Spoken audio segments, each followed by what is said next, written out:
Logistic regression is a classification algorithm used to estimate the probability that a data point belongs to a particular class, typically binary, 0 or 1. Implementing logistic regression means creating a machine learning model that can predict binary outcomes, likely, spam, yes or no, by learning from a labeled data. This line import the pandas library and assign it the alias PD for easier use. And this column specifies the names.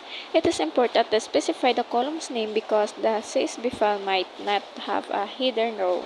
In data, this line uses the read CSV function from pandas to read the CSV file name adult.data. And check for missing values. We need to check the line for the missing values in the data frame.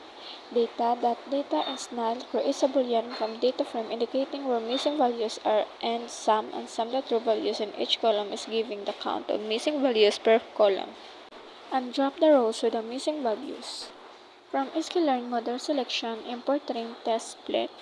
These are the input features and the target variables from the previous preprocessing step. X contains the predictor variables and Y contains the variable to be predicted.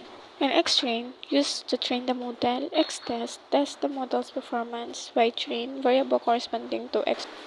The line imports the logistic regression class from the scikit-learn's linear model module. Logistic regression is a widely used algorithm for binary classification problems. Create the model. This line creates a logistic regression object.